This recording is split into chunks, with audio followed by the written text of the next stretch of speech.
PCC president साहब, CL leader, chief ministers, stage पे Congress party के वरिष्ठ नेता, भाइयों और बहनों, प्रेस के हमारे मित्रों, आप सबका यहां बहुत बहुत स्वागत, नमस्कार। मैं जानता हूं कि आप सुबह से यहां बैठे हो।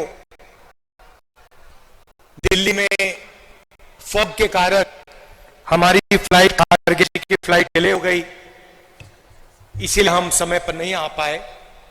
आप सबको कष्ट हुआ, इसके लिए मैं आप सबसे शुरुआत में ही माफी मांगना चाहता हूं।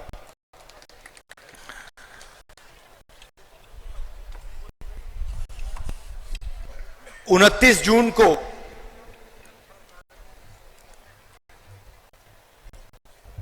मैं मणिपुर आया था और उस विजिट में जो मैंने देखा, जो मैंने सुना, मैंने कभी पहले नहीं देखा था, नहीं सुना था। 2004 से मैं राजनीति में हूं। पहली बार मैं हिंदुस्तान के एक प्रदेश में गया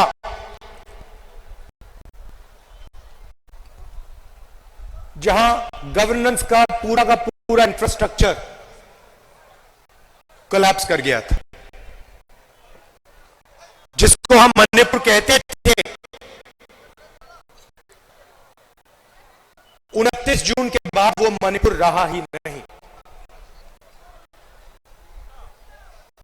बट गया। कोने कोने में नफरत फैली, लाखों लोगों को नुकसान हुआ, भाई बहन, माता पिता आंखों के सामने मरे। और आज तक हिंदुस्तान के प्रधानमंत्री मणिपुर में आपके आंसू पोंछने, आपसे गले लगने, आपका हाथ पकड़ने नहीं आए। शर्म की बात, शायद नरेंद्र मोदी जी के लिए भी और आरएसएस के लिए मणिपुर हिंदू का भाग ही नहीं है। आपका जो दुख है, आपका दर्द है, वो उनका दर्द नहीं है। पिछले साल हमने भारत जोड़ो यात्रा शुरू की। कन्याकुमारी से कश्मीर तक हम चले, 4000 किलोमीटर चले और भारत को जोड़ने की हमने बात की, नफरत मिटाने की बात की, एक धर्म को, एक जात को दूसरी जात से मिलाने की बात की और बहुत अच्छा रिस्पांस मिला। लाखों लोगों से बातचीत की, उनका दर्द सुना।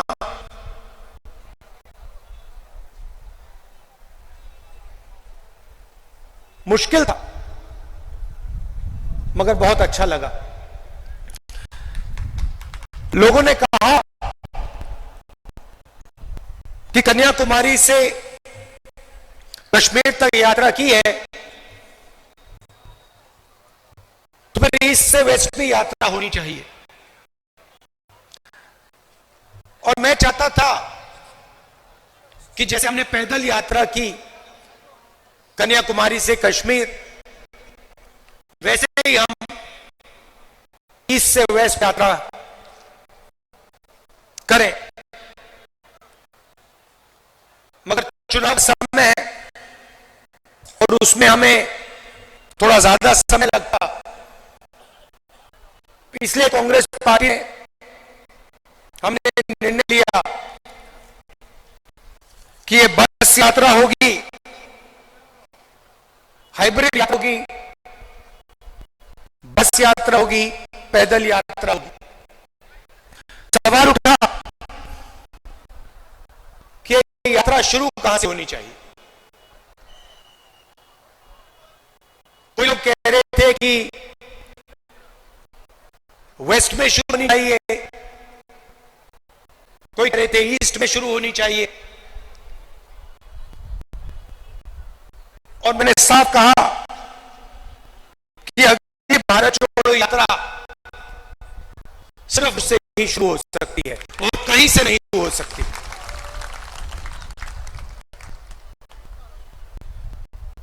मणिपुर बीजेपी की जो राजनीति है, बीजेपी की नफरत, आरएसएस की नफरत, उनका जो दृष्टिकोण है, उस विचारधारा का मणिपुर एक चिन्ह है। जो आपने यहां खोया, जो मेरे भाई ने बस के ऊपर कहा कि we have lost what is most precious to us. You have lost it because of the ideology of the BJP, because of the politics of the BJP, because of the hatred that the BJP and the RSS spread in their politics. I was listening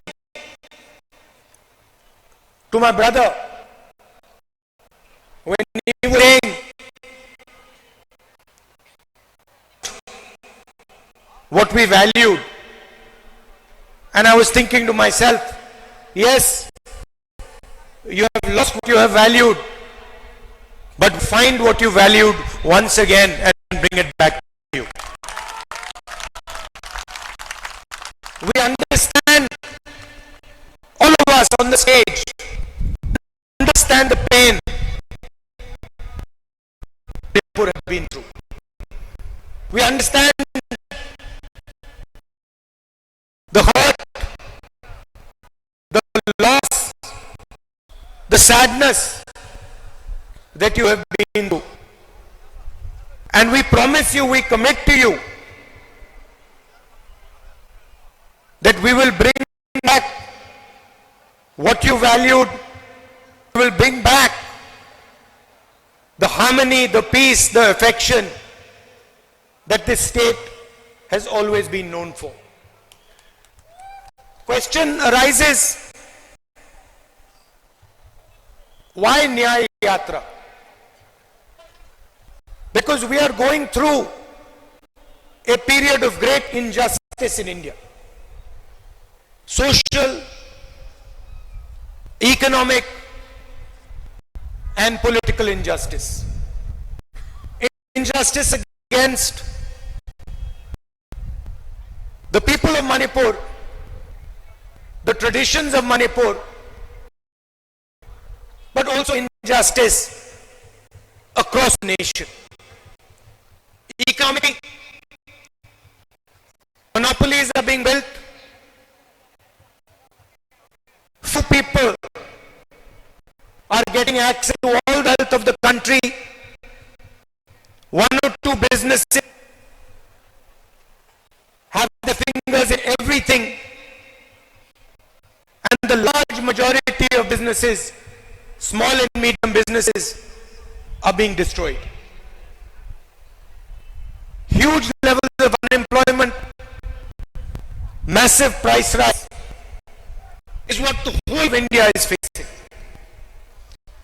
On the social side, the large India's people, the lower castes, Dalits, tribals, simply don't have a say in the governance system of the country. I have given example upon example of how the large mass of our people are excluded from the political system, from the governance system. So these are the issues that the Bharat Chodo Yatra is going to raise. But this is about us and more about you. Bharat जोड़ो यात्रा में हम सुबह शुरू करते थे, 6 बजे शुरू करते थे और 7 बजे तक हम चलते थे. हमारा भाषण 20-25 मिनट का होता था. शाम को हमारा एक भाषण होता था. मगर 7 घंटे हम आपकी बात सुनते थे, किसानों की, मजदूरों की, छोटे दुकानदारों की, महिलाओं की, युवाओं की. और यही इस यात्रा का लक्ष्य है. हम ज्यादा बोलना नहीं चाहते हैं, हम आपको अपनी मन की बात नहीं बताना चाहते हैं, हम आपकी मन की बात सुनना चाहते हैं, आपका दर्द समझना चाहते हैं और आपके साथ हिंदुस्तान का अगला जो विजन होगा, नफरत का नहीं, मोनोपोलीज का नहीं, मगर हार्मोनियस, इक्विटेबल और भाईचारे का विजन हम आपके साथ मिलकर, आपकी आवाज सुनकर, वो हम हिंदुस्तान के सामने रखने जा रहे हैं. एक बार फिर आप आए, दूर दूर से आए, शाम का समय है, आपको यहां बहुत समय रुकना पड़ा. इसके लिए मैं आपसे माफी मांगता हूं और आने वाले दिनों में आपके साथ मिलने का मौका मिलेगा, बातचीत करने का मौका मिलेगा, गले लगने का मौका मिलेगा भारत जोड़ो न्याय यात्रा में. तो मैं काफी खुशी से आपसे मिलने की तैयारी करना. बहुत बहुत धन्यवाद. नमस्कार. जय हिंद.